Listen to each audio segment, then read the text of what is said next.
Hello दोस्तों, तो स्वागत है आपका अपने YouTube चैनल LTCenter.33M में। तो आज हम बात करते हैं पार्ट्स ऑफ स्पीच की कि पार्ट्स ऑफ स्पीच क्या होते हैं और कितने प्रकार के होते हैं। पार्ट्स ऑफ स्पीच को हम हिंदी में शब्दभेद कहते हैं। जैसे कोई वर्ड यूज होते हैं तो उन्हें कुछ ना कुछ नाम दिया जाता है, जैसे noun, pronoun, verb, adjective, adverb, prepositions, conjunctions, interjection या फिर आर्टिकल्स। तो इन सब को पार्ट्स ऑफ स्पीच कहते हैं। तो दोस्तों, टॉपिक की शुरुआत करने से पहले कुछ एग्जांपल्स की बात करते हैं। जैसे राकेश एक अच्छा खिलाड़ी है, यानी Rakesh is a good player. तो आप कहेंगे कि राकेश यहाँ पर क्या है, तो सब राकेश यहाँ पर सब्जेक्ट है और वही नाउन है। या आप कहेंगे कि इज क्या है, तो इज यहाँ पर वर्ब है, यानी तो आप कहेंगे यहाँ पर ए क्या है, तो ए यहाँ पर आर्टिकल है। और गुड यहाँ पर एडजेक्टिव है, क्योंकि राकेश का यह क्वालिटी बता रहा है गुड। प्लेयर यहाँ पर प्रोनाउन है, तो आप कहेंगे कि खिलाड़ी कौन है, तो खिलाड़ी तो राकेश है, तो ये प्रोनाउन है। ठीक है, तो दूसरा सेंटेंस मैं देता हूँ, तो आप उसे सेंटेंस में बताना कि नाउन और प्रोनाउन कौन है, या एडजेक्टिव कौन है, या सब्जेक्ट कौन है, यानी कि एडवर्ब कौन है, एडजेक्टिव कौन है। यानी जितना भी सीखो उतना सब बताना है, वो सब कमेंट में बता देना। तो मैं एक उदाहरण देता हूँ, जैसे सीता गोज़ टू आगरा, यानी कि इसमें कौन क्या है, कमेंट में ज़रूर बताएं कि कौन नाउन है और कौन प्रोनाउन है और कौन वर्ब है। तो दोस्तों, आप सभी ग्रामर पर आपकी पकड़ इतनी मजबूत होनी चाहिए कि कोई आपसे कुछ भी पूछे तो आप एकदम बता दो, यानी एकदम चुटकियों में बता दो। इतनी पकड़ हाई होनी चाहिए आपकी। तो ग्रामर सीखने से पहले आपको अपना बेसिक एकदम क्लियर कर लेना चाहिए, जो कि मैं धीरे धीरे सभी वीडियो में एक एक करके मैं सभी डाउट आपके क्लियर कर दूंगा, जिससे आपको आगे कंपटीशन या अन्य एग्जामों में कोई प्रॉब्लम नहीं होगी। तो एक एक करके सभी पार्ट्स ऑफ स्पीच को कवर करेंगे। आप मेरे साथ बने रहिए। अगर आप इस चैनल पर नए हैं तो वीडियो को लाइक कीजिए और चैनल को सब्सक्राइब कीजिए और बेल आइकन को दबाना ना भूलिए, जिससे हर वीडियो का नोटिफिकेशन आप तक पहुंच सके। इंग्लिश सीखने से पहले आपको ग्रामर सीखना बहुत इम्पोर्टेंट है, यानी बिना ग्रामर के इंग्लिश सीखना आसान नहीं है। तो अब बात करते हैं नाउन की कि नाउन क्या होते हैं।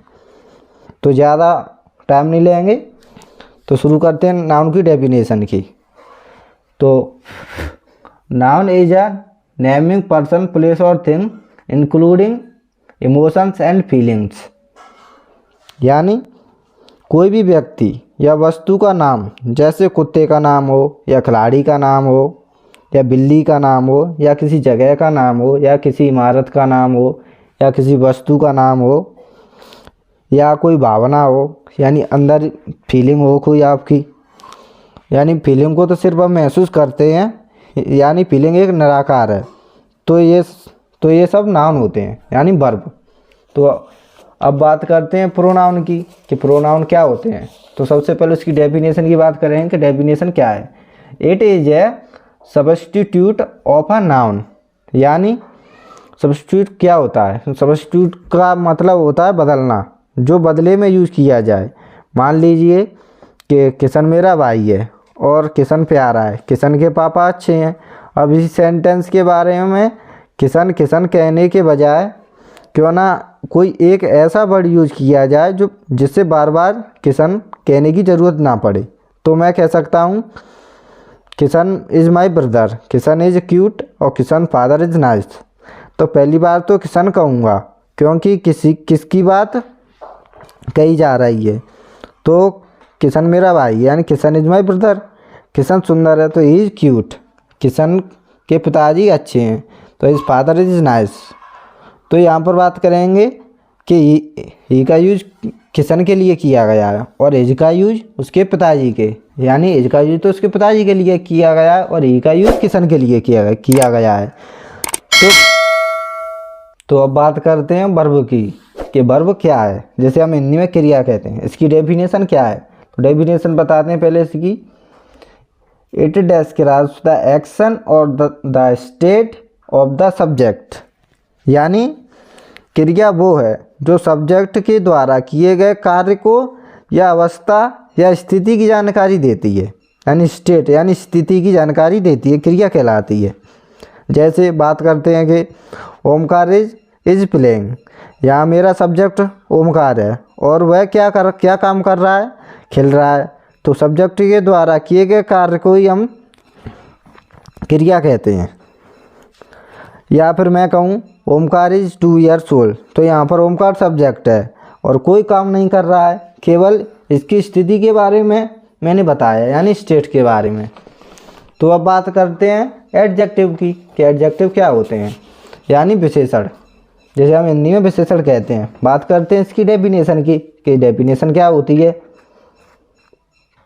इट मॉडिफाइज या डिस्क्राइब्स अ नाउन या प्रोनाउन, यानी एक एडजेक्टिव बताता है एक नाउन या प्रोनाउन को की क्वालिटी को, यानी उसके गुण बताता है। या मान लीजिए जैसे कि राम इज गुड, तो मैंने गुड वर्ड यूज किया है, तो इसमें राम के बारे में जानकारी दी गई है, या तो राम सही होगा या गलत होगा।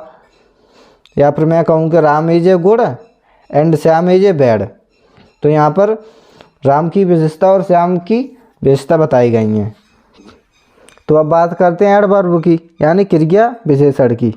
तो क्रिया विशेषण क्या होता है, यानी एडवर्ब। तो इसकी डेफिनेशन की बात करते हैं सबसे पहले तो इट मॉडिफाइज या डिस्क्राइब्स अ वर्ब या एडजेक्टिव या अनदर एडवर्ब। तो यहाँ पर मैं तुम्हें एक एग्जांपल देता हूँ, जैसे कि ही रन्स, वो दौड़ता है, तो सब्जेक्ट वो है, क्रिया दौड़ना है। या यहीं पर मैंने इसको ऐसे बोलूं कि ही रन्स फास्ट, तो मैंने रन्स को मॉडिफाई कर दिया, यानी रन्स को मॉडिफाई कर दिया कि वो तेज़ दौड़ता है। तो दौड़ता है पर अब तेज़ दौड़ता है, पहले सिर्फ दौड़ता था, अब तो वो तेज़ दौड़ता है, तो इसे मैंने मॉडिफाई कर दिया। इसी को ऐसे लिखूं, या फिर मैं ही रन्स वेरी फास्ट, तो यहाँ पर मैंने फास्ट को भी मॉडिफाई कर दिया, यानी वेरी वेरी वेरी फास्ट लगा दी, तो मैंने फास्ट को भी मॉडिफाई कर दिया, यानी वह तेज़ दौड़ता है लेकिन बहुत तेज़ दौड़ता है, क्योंकि फास्ट भी एडवर्ब है और वेरी भी एडवर्ब है, क्योंकि इसने मॉडिफाई कर दिया है।